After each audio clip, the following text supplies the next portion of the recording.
Estamos apresentando Plenitude, numa nova temporada. A apresentação Iraci Campos. Olá! Como é bom estar com vocês nessa tarde gostosa, onde podemos entrar num bate-papo muito gostoso, muito especial. Comecinho de ano, muitas coisas acontecendo, crianças correndo de lá para cá, daqui para lá, de férias, duas alegrias para os pais. Uma quando terminam as aulas e a outra quando começam as aulas. Nossa, que maravilha! Que paz, não é isso? Pois é, para falar sobre esse assunto hoje, nós temos aqui uma convidada querida, uma convidada especial, especialista em crianças e escola, que é a Janaína Duque. Seja bem-vinda ao Plenitude, Janaína. Obrigada, Iraci. É um prazer estar aqui falando de um assunto tão importante, né, para todas as famílias, a questão das crianças, e esse momento especial que vem a ser a volta às aulas. Nossa Senhora, é um momento de bastante tensão. Imagina. Primeira nossa. coisa. E, assim, um momento de muita felicidade, porque, tipo assim, ai, vou ter paz por algumas horas, não é isso? Exatamente. Não nós, professores, mas os pais, sim, com certeza. Como que os jovens, em realidade, reagem nesse momento de volta às aulas, volta às atividades, acabou o momento de nada, de fazer nada, dormir até tarde, de ficar horas ali no computador, farreando, batendo papo, horas de play. Como é que rola isso? Bom, nessa semana, nós voltamos às aulas na semana passada, e nós tivemos dois casos bem curiosos e, por um lado, antagônicos, né? Primeiro porque na escola em que eu trabalho, nós voltamos na quinta-feira, quase o final da semana. Então, nós não esperávamos realmente muitos alunos, até mesmo porque daqui a pouco vem carnaval, muitos gostam de emendar e tal. E, para nossa surpresa, no dia, muitos foram. Pouquíssimas faltas. Então, uma turma minha, de repente, com 18 alunos, eu tive apenas 2 faltas eu tive. Então, primeiro, poxa, que legal, né? Então, é bom eles voltarem. Mas, assim que eles chegaram, começou o discurso. Ai, que droga, voltei às aulas. Como assim? Não, porque eu odeio escola. Como assim você odeia escola? É esta escola? Não, Miss, é qualquer escola. Peraí. Por mim é muito melhor estar em casa, estaria dormindo, jogando videogame, eu estaria viajando, iria para o shopping. Mas, peraí, mas é uma eterna brincadeira, uma eterna diversão? Seria muito bom se fosse. E eu perguntei, mas vocês vieram, todos vocês estão aqui, né? É que a gente foi obrigado. Eu falei assim, nossa, então os pais de vocês adoram vocês em casa. Eles, não muito, por isso que a gente está aqui. Então, aquela coisa o ambiente da casa, para eles, é visto como a diversão, não necessariamente o encontro com os pais. Então, chama atenção porque, antigamente, porque eu vou sentir saudade, né, de repente, ou da minha mãe, do meu pai, ou dos meus avós com quem eu estive durante as férias, viajando. Não há saudade do ambiente da família, né? É o ambiente apenas da diversão do videogame. E para eles, a ideia da escola, tirando algumas exceções, né, a maioria pensa como a vida deles é uma brincadeira, é do sem compromisso, não ter essa obrigatoriedade de estar comprometido com alguma coisa realmente, pelo menos no pensamento deles. A escola significa trabalho, significa momento árduo, momento de dificuldade, o ter que acordar cedo, o ter que prestar atenção e ficar longe principalmente das atividades de diversão. Isso não é bem-vindo realmente para eles, né? E pensar em sala de aula, mesmo indo para a sala de aula, o tempo todo com a mão no celular no automático, é quase que incontrolável mesmo. Assim, pega como se fosse um tique nervoso. Já faz parte da mão. Totalmente. Tanto que eu falo assim, olha, podem guardar na mochila. Não está aqui, não. É na mochila porque dá mais trabalho para poder pegar na mochila, né? É, lógico. É muito, muito... Então, assim, é como... Se eles não estão com o aparelho, eles ficam nervosos e tensos. E a ideia... Gente, como pode? É uma atenção, uma coisa muito, muito impressionante mesmo. Então, o que acontece? Como a escola para eles exige deles um momento de atenção para poder prestar, né, atenção na explicação, na aula ou participar, isso dá trabalho. Isso demanda esforço.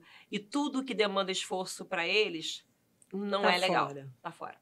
O esforço deles é outro, com o qual estão acostumados, seja o videogame, o bate-papo, a música, né? Ou então as dancinhas do TikTok. Ai, Jesus do céu. Exatamente. Dancinhas do TikTok. Exatamente. Jana, como é que a gente pode entender essa falta de interesse que eles têm pelas coisas que, na realidade, coisas que produzem responsabilidade? Uhum. Total. O que acontece? De acordo com a classe econômica, social e cultural da criança, tem uma reação diferente. Existe uma análise um pouquinho diferente, embora todas elas tenham o mesmo cerne. Vamos parar e pensar, por exemplo, em relação ao jovem hoje, à criança mesmo hoje. Quando ela vai se divertir, ela é estimulada o tempo todo por telas. Porque não é apenas o celular em si, mas é, de repente, o computador com algum vídeo, com alguma imagem, com algum jogo, né? Então, o celular é apenas mais um instrumento. Porque tem o celular, o iPad, né? Tem um monte de coisa. Exatamente.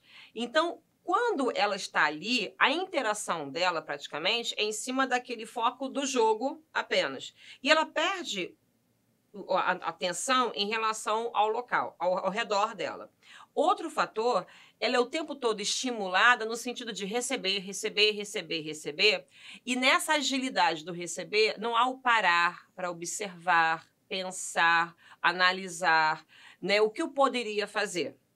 Junto com isso, mesmo se ela tivesse um momento para poder parar, pensar, analisar, o que hoje acontece? Todas as informações que nós temos estão lá na tela do celular. Eu consigo isso com facilidade. Então, ao longo dos últimos anos, a escola começou a mudar um pouco das suas técnicas e metodologias, no sentido de, por que eu vou ter uma aula informativa se a informação já está toda na nuvem, já está toda na internet? Né? Porque eu falo, pelo meu tempo, pelo de escola, né? Eu tinha que pegar o livro, estudar, entender, às vezes guardar, memorizar algumas informações, para que quando eu vivesse uma situação no meu dia a dia, eu faça a conexão daquela situação com aquilo que eu sei. Mas, se hoje não há mais a ideia do guardar, nem que seja o mínimo, ele vive uma situação com o que ele vai fazer conexão. Com o que ele vai construir um conhecimento, se o dele tem que, na hora, né, pesquisar. E a agilidade, a rapidez dos eventos nem sempre permite que ele consiga rapidamente ou pensar em pesquisar alguma coisa para fazer. Então, conclusão, eles acabaram acostumados apenas a receber, digerir, próximo, receber, digerir, próximo. E vira quase, muitas vezes, alguns eu vejo, quase como se fossem zumbis, mortos-vivos, que ficam só recebendo. E quando você pergunta algo simples, você gostou disso? Gostei. Por quê? Não sei. Mas por quê? Sei lá. Não existe uma resposta, é como se não soubessem nem o que eles estão vivendo, o que eles estão recebendo, né? Informações básicas. Isso é complicado.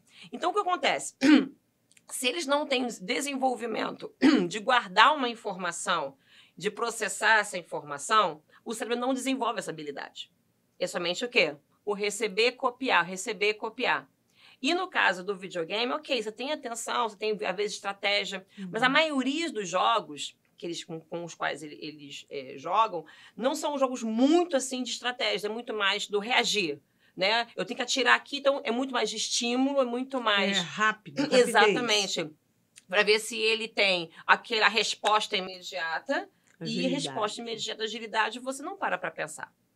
Você não tem o analisar a situação. Você não tem que refletir, esquematizar, programar. Exatamente. E essa habilidade está sendo perdida aos poucos. Né? Então, assim, hoje, muitas vezes, você tem na sala de aula a ideia do lúdico, do divertido, que é complicado por um outro lado, porque, lógico, o prazer é bom pra gente, é lógico que se poder associar a educação, ensinar aquele momento com uma alegria, com um prazer, é maravilhoso. Sim. Mas não pode ser apenas isso. Então, hoje em dia, acha que em sala de aula o aluno tem que estar se sentindo bem, feliz.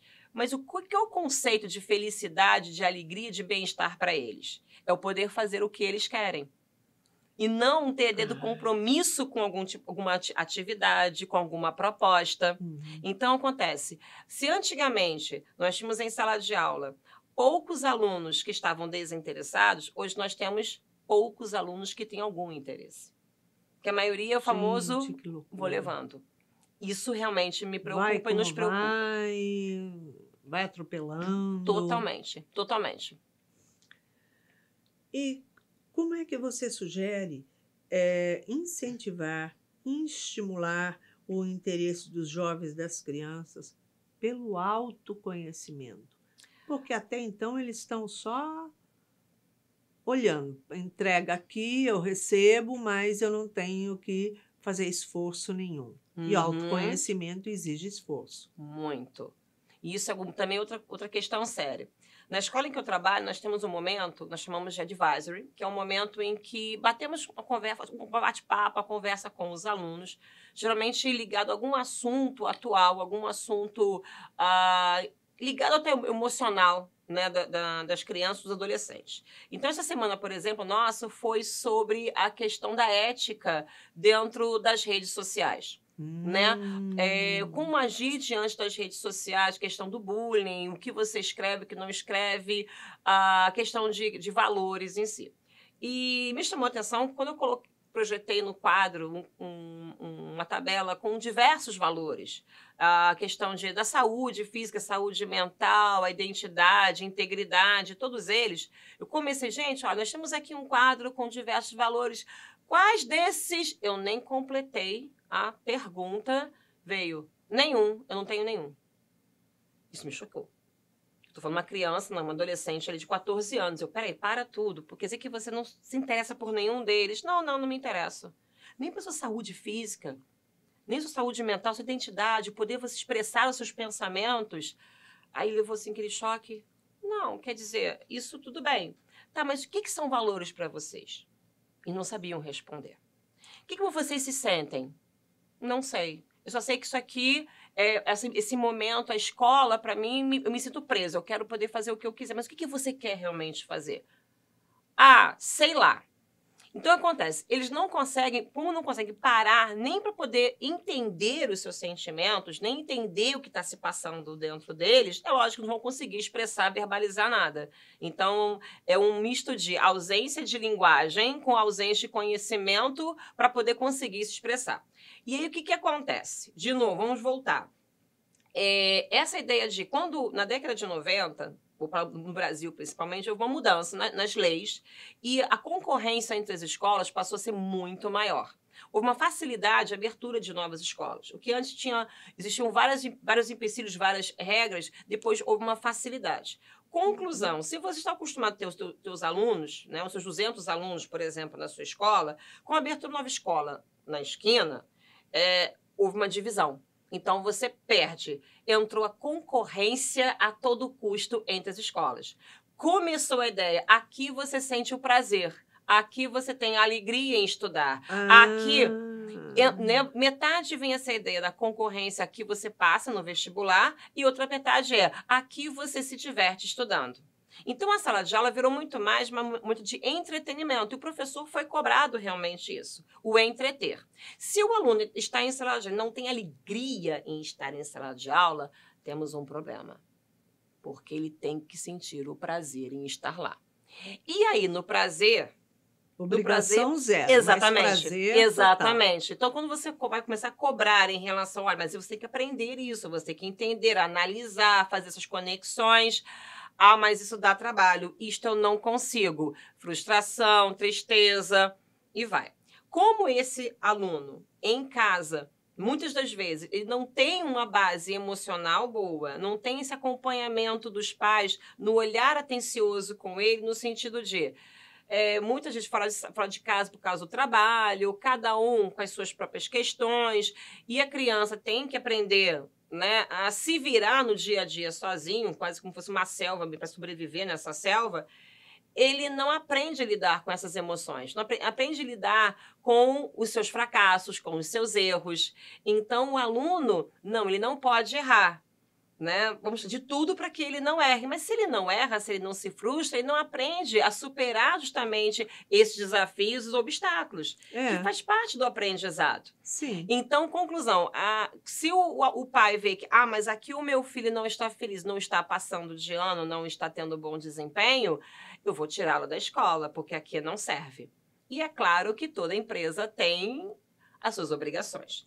Então, a escola hoje vira quase uma espécie de tentar agradar aqui, mas tentando suprir com a necessidade do ensino. Ao mesmo tempo, por causa dessa reviravolta de tecnologia, nova era em si, o ensino passa por um momento de transformação na ideia olha, tem alguma coisa que precisamos refazer. Tem alguma coisa que precisa ser, né, restabelecida. Então, quando o aluno, como ser humano, ele conhece sobre as suas potências, sobre os seus sentimentos, suas emoções, até que ponto ele consegue ou o que ele precisa fazer para ir além, Sim. É lógico que ele sabe melhor lidar com a situação. Então, o autoconhecimento para eles é muito importante. Agora, assim, uma coisa que também me chama a atenção. Vai fazer este ano 29 anos que eu estou em sala de aula. Eu trabalho com adolescentes, então eu vi diversas gerações aí passando. E até mais ou menos 10 anos atrás, quando em sala de aula você falava sobre o autoconhecimento, sobre as suas emoções, os olhinhos deles brilhavam. Eles paravam tudo, ficavam quietos e queriam saber mais e mais e mais. Uhum. Hoje em dia você começa a falar, pra que isso? Mas por quê? Dá trabalho. Não, faz logo isso. Então, isso me assusta. Isso me assusta. Porque ainda não perceberam. A acomodação está sendo muito forte. Ainda não perceberam a importância disso. Porque eles vivem as dificuldades, vivem as dores, vivem, né, as ansiedades, mas não conseguem identificar isso. Não conseguem entender que isso é uma questão que precisa de auxílio. Já está banalizado praticamente, né, dentro deles. Isso é uma questão que nos preocupa. E muito. E isso vai trazer conflitos muito maiores, porque essa acomodação gera depressão, gera o desestímulo da vida e a busca do suicídio. Exatamente. Eu tive casos durante os 8 anos com os quais eu trabalhei com crianças do Fundamental 1. Eu tive casos que eu fiquei chocada porque eu não esperava encontrar isso. Crianças que tentaram suicídio, crianças com alto grau de ansiedade, crianças em depressão, crianças que dentro de sala de aula tinham ataques, realmente, tinham surtos de sair quebrando a sala de aula por questões de frustração. Porque não podiam se sentirem frustradas, né? Então, se você pedir, de repente, para consertar alguma coisa ou melhorar, entravam num pânico, mesmo com toda a atenção, mesmo com todo um carinho, mas porque eles não conseguiam, né, lidar com essas emoções. E é importante. A gente, quando os pais escolhem uma escola para o seu filho, muitas vezes pensam, qual é o ranking do Enem, se essa escola, no caso, ela é construtivista ou não, mas não pensa se essa escola também será um momento para o desenvolvimento desse autoconhecimento, que não deve ser apenas na escola, mas em todos os lugares, né? E dentro de casa também, principalmente. Com certeza. E qual a sua sugestão para trabalhar com eles esse autoconhecimento, para que eles venham se interessar, buscar esse autoconhecimento? Primeiro, deve existir uma grande parceria entre escola e família. Não tem jeito. Essa parceria deve existir. Quando a gente acha que, não, eu estou pagando a escola, e a escola que tem que ser responsável pelo desenvolvimento e pela educação do meu filho, já tem um problema, porque o filho também é meu. Então, eu tenho que estar envolvido, mas não envolvido não apenas por saber o que está acontecendo e criticar, mas em que eu posso ajudar. Então, primeiro, tem que haver essa união.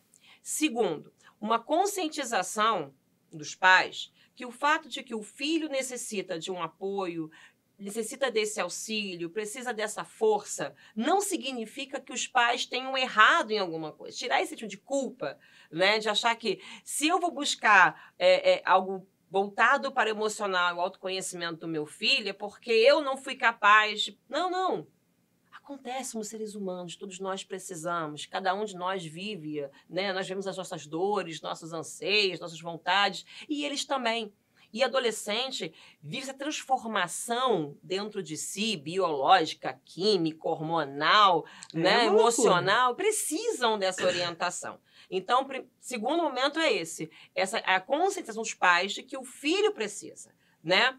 E desde cedo conversar com eles, mostrar para eles que eles têm um apoio, eles podem confiar, contar com eles pais, também com a própria escola, né? Ou seja, em primeiro lugar, começar pela modificação da educação dada pelos próprios pais. Exatamente. E essa educação também pela autoeducação. Os pais têm que entender essa parte, né? De que todos nós aqui estamos aprendendo. Não existe manual de instruções para filhos, né? Quando você tem um filho. Então, tanto eles estão aprendendo a ser filhos, quanto nós estamos aprendendo a ser pais. E aceitar essa ideia, né? E estimular, é claro, os alunos, no caso dos filhos, nessa busca. Só que, assim, como é que eu posso incentivar o meu filho a buscar o autoconhecimento se eu, como pai e mãe, também não busco o meu? Eu tenho que ser modelo e tenho que ser exemplo para eles. Porque a partir do momento que eu também busco o meu, ele vê, o filho vê a transformação que o seu pai e que a sua mãe tiveram ao longo desse processo, ele também acaba sendo estimulado. Porque é a mesma coisa da leitura, não dá para eu querer fazer com que meu filho leia se eu mesma não leio e dê o exemplo para ele. Ou seja, só o fato de viver já dá trabalho. Já. Totalmente. E sempre foi assim, né? E por um lado, até graças a Deus, porque mas a gente vai aprender. Então, tá todo mundo me levando, deixa a vida me levar, e vamos embora, e vamos nessa marola, nessa onda, mas a vida não é marola e a onda quebra. Porque antes a gente enfrentava, não tinha como não enfrentar. Hoje existem tantas fugas, tantas formas de fuga, que é muito mais fácil eu compensar, né, essa minha tristeza ou essa minha dor com algo aqui externo, que realmente buscar o que está me angustiando de verdade. E eu passo também isso para os meus filhos. E eles fazem o mesmo. Então, é claro, se eu vou buscar o autodescobrimento, o autoconhecimento e dar um trabalho, não. É muito cansativo, dói, machuca. Eu prefiro compensar agora aqui com esse filme, com esse TikTok, com esse vídeo, com esse videogame. Agora, o esporte em si, ele pode ajudar na formação, trazendo uma base emocional para o aluno? Pode, se bem direcionado. Em que sentido? Se for uma atividade física meramente para gastar energia, não. Não mesmo, porque ele apenas vai trabalhar o corpo no sentido de cada vez, né, se exercitar e ocupar o seu espaço, o tempo, mais nada. Mas se ao longo das atividades nele for despertada a ideia de trabalho em equipe, união, colaboração, saber que, de repente, eu tenho uma qualidade que pode ser utilizada para compensar o meu colega que não consegue atingir aquele objetivo no jogo, em que a equipe trabalha com não eu competindo com os meus colegas, mas sim nessa união, nessa harmonia de talentos dentro da própria equipe. Eu posso colaborar cada vez mais, assim como o outro também pode colaborar, sim, aí melhora. Mas fora isso, não tem como. Se for meramente, como muitos pais fazem, colocar o seu filho em uma atividade física para poder passar o tempo e queimar energia, não vai ajudar. Mas se aproveitar isso para despertar o olhar ao redor, a observação ao redor e sobre si mesmo nesse meio, sim, muito, porque eles vivem isso. É isso aí, estamos falando de volta às aulas, o que a gente faz com todas essas crianças e jovens nesse momento. Mas nós vamos para um cafezinho gostoso e retornamos já para o segundo bloco. Estamos apresentando Plenitude, numa nova temporada. A apresentação Iraci Campos. Estamos de volta no segundo bloco do nosso programa e hoje com uma convidada querida, especial, que é Janaína Duque, especialista em volta às aulas, especialista em crianças e jovens. Então, vamos voltar aqui ao nosso bate-papo. Jana, como incentivar a leitura para crianças e adolescentes? Porque todo mundo se habitua a passar o dedinho rápido, só olhar, mas não lê porcaria nenhuma. Iraci, te contar uma novidade, que para nós professores não é muita novidade. Na semana passada, eu li uma reportagem dizendo que nos Estados Unidos eles vão mudar a lei agora e vão voltar finalmente com o ensino de letra cursiva nas escolas. Porque nas escolas americanas, basicamente, trabalha com o que nós chamamos a letra bastão, né? O delinha. E agora, finalmente, perceberam que a ausência do ensino da letra cursiva está dificultando a capacidade de leitura dos alunos. Exatamente. E aí, algo que nós, professores, já há muito tempo, nós já tínhamos assinalado, já tínhamos alertado sobre isso, mas não, porque a modernidade seria a letra bastão por causa do computador, porque eles digitam, é o tipo de letra que eles conhecem. Então, é essa letra que deveria ser ensinada e é mais rápida e tudo. Isso causou realmente um grande atraso. O que acontece? A leitura é um treino. Não dá, realmente. É igual a questão de você manipular um objeto, um instrumento, tocar um instrumento musical. No primeiro momento assusta, porque você vê aquele instrumento, mas eu tenho que coordenar a mão, pensamento, né, as duas, dedos. A leitura também. Porque a leitura você trabalha com abstração, trabalha com a questão da linguagem, né, dessa codificação e decodificação, trabalha com a compreensão da própria estrutura, né, linear da frase e a concatenação e a união dos pensamentos, das ideias que estão em cada uma dessas frases que vem a ser o texto. Isso é esforço. Nós estamos acostumados basicamente primeiro, trocar o livro pelo filme ou pelo vídeo, porque é muito mais rápido, porque o filme vai ter lá 2, 3 horas, ou se fosse esses mega produções de 4 horas, são 4 horas que vão ficar sentados ali recebendo as imagens. Um livro vai demandar um tempo mais. Não, pelas hipóteses, se for muito rápido, um leitor muito rápido, ágil, um dia muito mais do que 4 horas. Então, nessa rapidez, a preferência vem pelo vídeo. Ao ver pelo vídeo, você não tem abstração, porque já está tudo pronto. E se na escola eu também estou limitando o desenvolvimento, né, de ligações neurais que vão facilitar essa abstração, que vão facilitar essa decodificação, piora. E até mesmo, por exemplo, em relação a crianças com dislexia, nós temos uma teoria nossa, né, que a letra cursiva, ela diminui a incidência de erros, de trocas de letras, que em relação à letra bastão, porque essa ideia do ter que unir uma letra com a outra facilita a memorização, né, da palavra. Olha, e também nessa articulação das letras. O que não acontece com a letra bastão, que você acaba trocando exatamente com facilidade. Então, primeiro, aí vamos ver o trabalho da escola, né, que é modernidade existe, tecnologia existe, somos os novos tempos, mas não significa que nós vamos abolir tudo o que já aconteceu, tudo o que nós já conquistamos em relação à educação, porque isso vem a ser chamado old school e agora o new school aqui é o que interessa. Não. Vamos ver o que foi de bom do passado, o que funciona até hoje, juntando com o que nós temos de bom hoje. Então, a sala de aula tem que ser um laboratório, não apenas em cima voltado para a tecnologia, que esse é o futuro. Não, porque os seres humanos, eles existem muito antes da tecnologia. Nós temos um corpo, nós temos uma formação biológica, né, que é muito anterior a isso. Então, o primeiro passo. Mais do que uma máquina, uma engrenagem. Exatamente. Segundo, como eu falei, tem que haver o exemplo em casa. Os pais são modelos dos filhos, não tem jeito. E eu fico preocupada porque o meu filho não lê, porque o meu filho não estuda, porque o meu filho não faz isso. E o seu filho vê você lendo? Fazendo Vê, alguma coisa. exatamente. Se ele olha para você e está apenas ou um bate-papo, conversando com alguém, ou celular, ou assistindo alguma coisa, ele vai fazer a mesma coisa. E como é que você vai dizer para ele? Ah, porque você não lê, mas pai, por que você está pedindo para ler se você também não faz?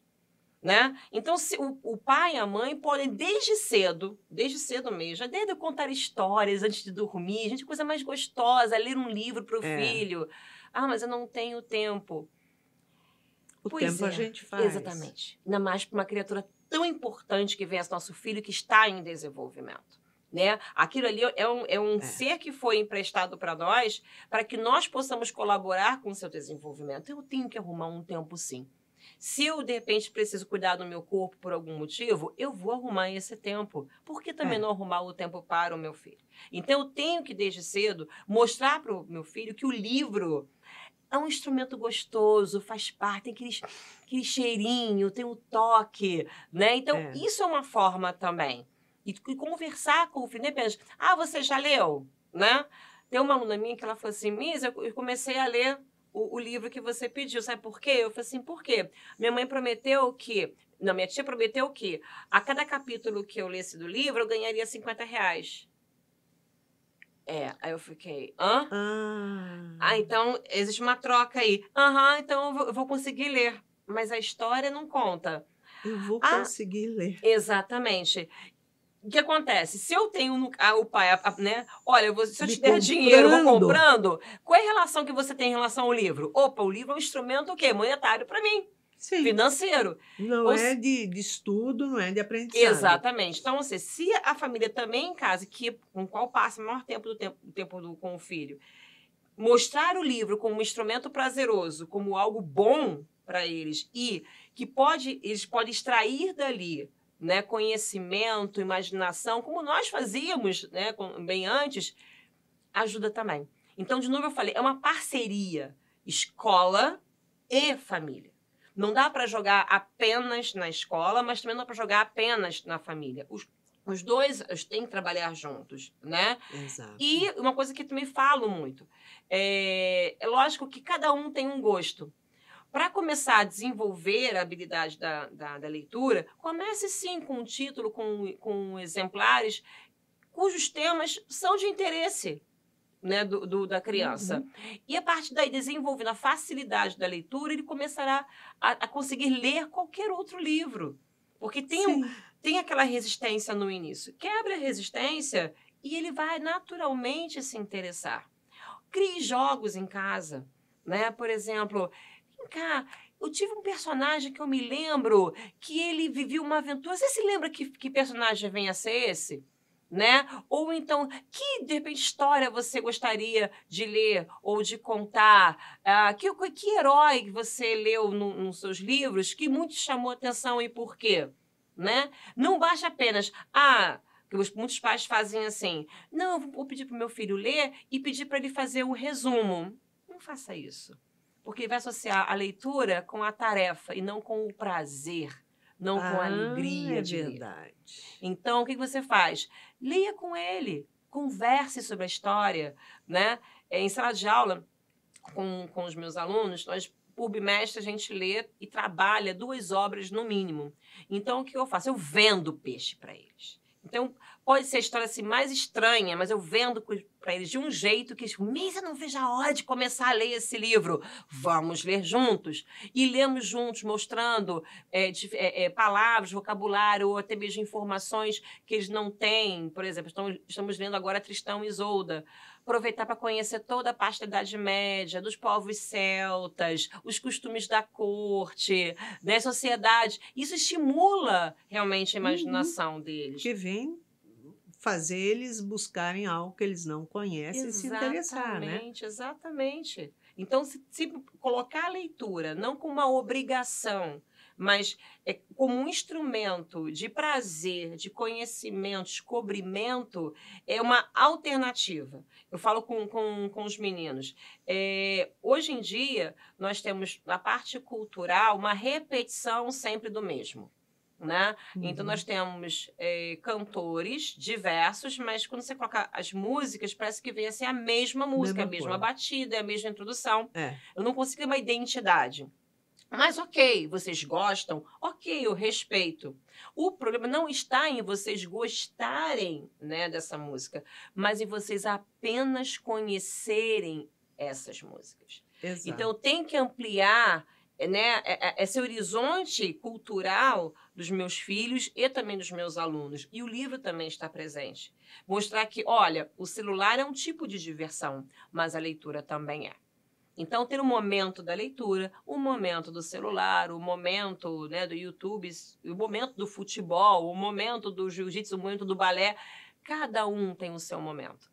Né? Inserir isso como algo rotineiro, algo corriqueiro de casa. E pronto, para ele fica mais fácil. Vai gerar um estímulo, muito né? mais fácil. Jana, como desencorajar essas crianças e jovens ao excesso de uso dos jogos nos celulares? Acompanhar mais os filhos. Esse é o caminho. Não tem jeito, tá? Porque se nós deixarmos eles sozinhos, deixá-los sozinhos simplesmente, eles vão buscar o que é de mais rápido e fácil para poder passar o tempo. Eu tenho que ensiná-los, né, a aceitar e conviver bem com não fazer nada. Começa por aí. Porque o que acontece? Eles não conseguem ficar, muitas vezes, 10 segundos sem fazer alguma coisa. Alguma coisa tem que estar fazendo, tocando, né? Pegando, mexendo. E aí vem a questão do celular. Pode reparar, vejo muito com os meus alunos, eu falo assim, gente, tem alguma coisa aqui de errado. Eles vão conversar entre eles, todos eles com fone de ouvido. Conversando, exatamente. Eu falei assim, como é que vocês se entendem? Porque vocês estão ouvindo uma coisa e estão falando. Tá, ok, ser multitarefa, mas o que você está dizendo para o seu colega? Você não é tão importante para mim quanto o que está aqui, porque eu não consigo tirar o fone para ter os meus ouvidos completamente abertos para você. Eu valorizar o próprio outro. Então, eu tenho, primeiro, que fazer com que ele se acostume a ficar, sim, alguma coisa por algum tempo, para poder serenar, acalmar. Dar opções. Opções realmente para eles, né? Não tem apenas o celular. Eu tenho um amigão meu, ele trabalha com informática, sempre trabalhou com informática, a casa dele é totalmente tecnológica, o computador são várias telas para poder verificar cada situação e tudo. E ele teve um filho, né, há um tempo atrás, e ele falou, Juliana, meu filho, ele tem a hora certa para poder mexer no iPad. Mas ele não fica o tempo todo. E final de semana, ele não fica mexendo no iPad. O que eu vou fazer com ele? Eu vou caminhar na lagoa. Vou fazer uma trilha com ele. Vou a um parque. Vou sair para jogar futebol. Eu participo da vida dele no final de semana. Né? Eu tenho que realmente abdicar, às vezes, de um tempo que eu gostaria para mim, para poder desenvolver nele outras atividades, outras habilidades. Consequência, ele vai ver que ele pode se divertir, que ele pode fazer, né, outras atividades, outras coisas, sem ser apenas o celular. E passa a não ser mais dependente do celular. O que acontece é que, hoje em dia, o bebê chorou, o que faz? Dá a tela do celular, porque, lógico, tem um movimento, tem um barulhinho, tem estímulo. O bebê vai ficar parada. Ele passa a ficar viciado nisso.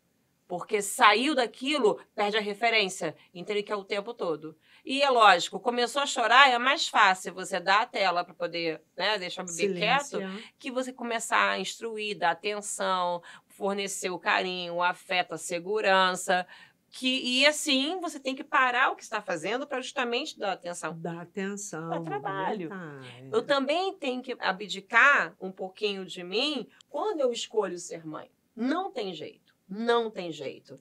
É uma escolha que nós fazemos, né? E é uma responsabilidade. O problema é que a gente quer acumular atividades ou coisas na nossa vida sem abrir espaço para esse novo entrar.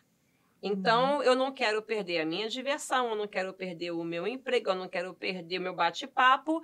E eu também tenho um filho, como que eu vou conciliar?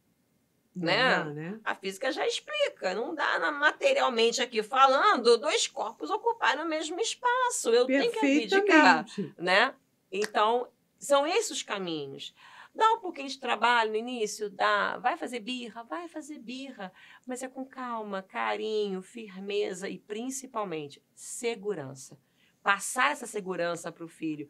Mostrar que isso aqui é uma forma que vai ajudá-lo. Não é para puni-lo ou deixá-lo chateado, mas é para auxiliá-lo, para ajudá-lo. E aí também tá melhor o quê? A questão do autoconhecimento, a questão da segurança emocional, esse vínculo com a família. Aí começa a desenvolver um relacionamento com a família, porque até então vive cada um no seu mundo. Exatamente, não sabem. É. Não sabem. Jana, você atribui a que essa falta de interesse, essa falta de objetivo dos jovens de hoje? Vamos lá. Também tem, né, as minhas teorias e, de novo, é uma conjunção astral, são vários elementos. Então, primeiro, essa questão do consumir informação, consumir imagem, consumir música, sem poder analisar nada, sem entender, né, e fazer o esforço do retribuir no sentido de eu tive esta conclusão, eu tive esta análise, faz com que eu estou completamente passivo. Na passividade, eu me acomodo, né? Sim. Não tem jeito. Então, se eu tenho o mundo aqui ao redor o tempo todo me estimulando, qual vai ser o estímulo que eu tenho de parar e fazer um movimento de sair de mim para poder ir até o mundo? Eu fico apenas o quê? Esperando. E me acomodo com isso, me acostumo com esse movimento, né? É muito prazeroso. Ao mesmo tempo, a gente entrou numa situação em que a questão da frustração, né? O meu filho não pode se frustrar. O meu filho não pode ter desafios. O meu filho não pode ficar chateado. Então, deixa que mamãe resolve. Não pode ter negativo. Não pode. Deixa que papai resolve, deixa que mamãe resolve, né? E os pais passaram a colocar os filhos numa redoma, em que é engraçado, porque ao mesmo tempo que não dá atenção da conversa, do carinho, mas fornecem formas, ferramentas para colocar o filho numa redoma. Então, se eu não estou com ele, mas vai ter a babá que vai fazer tudo por ele, inclusive cortar o bifinho dele para poder comer, né? O meu filho tirou uma nota ruim, não tem problema, eu vou cobrar do professor para que ele aumente a nota do meu filho, porque ele tem que ter uma nota boa, senão ele pode ficar frustrado, vai entrar em depressão, né? Começa a tirar da criança e do adolescente posteriormente esse poder de resolver os seus problemas. Então, ora, assim, se eu estou aqui, né? Eu preciso de uma água, eu tenho alguém que me dá. Eu tenho um problema, alguém resolve para mim, né? Estou aqui e só recebendo informação sem fazer nenhum esforço é muito mais cômodo. Estou no mundo vazio. Exatamente. Né? Então, o que eu tenho como referência? E às vezes gera essas competições. Eu tenho uma referência minha, é o TikTok. Eu vou ver qual é a nova moda do TikTok. É a dancinha? São os desafios 1000? Em que eu nem paro a pensar se esse desafio vai me causar um mal físico e também o quê? Emocional e psicológico. Não tem essa análise, né? Teve até nessa semana, estava vindo para cá, eu estava lendo sobre, pasmem, eu sabia de pais que iam a reuniões de faculdade por seu filho, para conversar com os professores dos seus filhos. Exatamente. Agora, recentemente, os pais estão indo... Não, agora tem pior. Os pais agora estão indo para a entrevista de emprego junto com os filhos. Que isso? Sim. Cadê a autonomia? Exatamente. Cadê a independência? Exatamente. Está hoje no jornal. E eu fiquei assim, peraí, como assim? E repare que eu tinha escola quando criança. Saiu do Fundamental 1, o pai continua ainda interferindo no Fundamental 2, depois o quê? O ensino médio. Depois passou para a faculdade, agora no emprego. Em que o pai ia conversar com um entrevistador para mostrar, né, o que o filho pode e o que o filho não pode. As capacidades do meu filho, eu que conheço. Exatamente. Como é que você quer que uma criança, que um adolescente tenha algum interesse, esse movimento de olhar e observar, se tudo para ele está vindo de mão beijada? Senão, ele não tem desafio. Ele não tem, né, a necessidade de se esforçar para alguma coisa. É claro, está assim, um tanto quanto que generalizando, existem as exceções, não estou também colocando os pais todos como os vilões da história. Não, porque como eu disse, todos nós estamos aprendendo nessa vida e nessas mudanças. Mas esses movimentos dificultam. Como é que o jovem vai conseguir mesmo ter esse interesse? Porque para ele, o que vem a ser, né? A eterna brincadeira. Eterna brincadeira. Então, por exemplo, de novo a questão da família, o relacionamento junto com a família. Eu sou mãe, estou em casa, estou na cozinha. Filho, me ajuda aqui. Filho, tem como você pegar isso para mim? Tem que dar atribuição. Exatamente. O que você acha? Olha, seguinte, mesmo que nós tenhamos uma pessoa em casa que faça as tarefas de casa, a sua cama é você quem vai arrumar. Sua roupa é você que dobra, exatamente, que guarda. Dá responsabilidade para eles, né? Desde o simples cuidar alguma coisa da casa, um animal, uma planta, ou você é responsável, sei lá, para poder pensar em quadros para poder enfeitar essa parede. Dá para uma pesquisa. É um núcleo onde tem que haver relacionamento, onde tem que haver interação em todos eles, e é uma comunidade onde cada um tem que ter a sua responsabilidade dentro de cada coisa para que haja uma convivência. Isso não acontece, não certo? Não acontece. E até mesmo na escola, né? Nós somos cobrados a praticamente deixar tudo de mão beija para os alunos. Então, exemplo, tem alguns alunos que já falaram que só vão voltar às aulas realmente depois do carnaval. Ok, isso acontece. Bom, mas você sabe que nós estamos tendo aula, matéria, trabalho, e que você tem que compensar isso depois, certo? O que acontece geralmente? Quando ele volta, vai voltar já praticamente em cima de uma avaliação. Eu não posso fazer porque eu estava viajando. Não, mas peraí. Antes, o que acontecia? Você faltou porque você escolheu faltar. A família escolheu faltar. A escola não tem essa responsabilidade. Você vai ter que dar um jeito, no seu horário, de compensar isso. Se até mesmo isso é tirado do aluno, até essa responsabilidade é tirada dele, muitas vezes sente pelo próprio pai, né? Porque não quer que o filho se dê mal numa avaliação, porque ele não teve o tempo para poder estudar, mas ele estava se divertindo, ele estava viajando. Que aí também era assim, uma outra questão que acontece. Antes, quando o aluno faltava aula por causa de viagem, seja o que for, eu tinha que compensar. Hoje em dia, não. Então, muitos pais, eu entendo por um lado, mas vamos tentar entender o que significa isso. Muitos pais marcam viagem junto com a família no meio das aulas, durante o período de aulas. Porque é mais em conta o pacote de viagem, porque a passagem é mais barata. Isso é um problema deles, exatamente. Não é nosso. Então, o que eu estou ensinando para o meu filho? Olha, a vida é uma brincadeira. A vida, quando você tem uma responsabilidade, você pode fugir dela a qualquer momento para se divertir. É essa mensagem que fica na mente dele. Então, certeza. Como é que ele vai ter um interesse, em buscar um interesse aqui no mundo? Ou o que eu vou ser, o que eu vou trabalhar, com o que eu vou fazer? Se hoje o que é mostrado no momento, o futuro é você ser um influencer, é você ser um Big Brother da vida, é você ter esses valores da facilidade em cima do ganhar o dinheiro ou simplesmente você trabalhar com diversão. Né? Nós temos diversos jogadores de futebol que são valorizados não porque eles necessariamente jogam bem, mas porque eles têm carrões, porque eles têm festas, porque eles têm diversas mulheres. E eu quero isso. Eu não quero ter o trabalho do jogar. Eu quero alcançar o sucesso dele. E eu penso que isso é fácil. E voltamos à questão o quê? Quando necessariamente precisa enfrentar o ir aqui no mundo para poder buscar alguma coisa, procurar algum tipo de interesse, vai ser mais difícil, vai ter a dor e vai ter o sofrimento, vai ter essa questão da insegurança, porque não se conhece, não se trabalhou emocionalmente a criança. É tudo interligado. Estamos, então, num mundo de, olha só, transformação, mas começando dentro de casa. Exatamente. Jana, passa muito rápido, né? Muito Chegamos rápido ao mesmo. final do nosso programa. Deixa uma mensagem para os nossos telespectadores. Eu falaria, né, para todos vocês, pais, educadores, o cenário ele parece ser quase que caótico. Quem está em sala de aula sabe muito bem, vai entender o que eu estou falando. Mas o que eu aconselho é não ter desespero. É de parar e pensar e saber o seguinte, tem solução. Dá um pouquinho de trabalho. E quem está aqui está precisando do nosso apoio, está precisando da nossa ajuda, dar uma experiência realmente um pouquinho maior.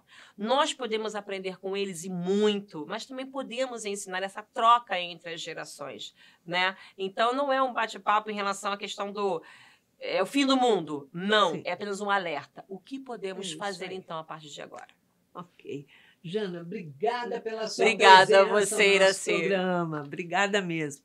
E para que você tenha uma semana de muita paz, muita luz, leve essa reflexão para dentro do seu lar, com a família, com o esposo, o marido, enfim, com os jovens, botando na mão deles a responsabilidade que lhes cabe desde o berço, porque toda criança tem que ter a responsabilidade também.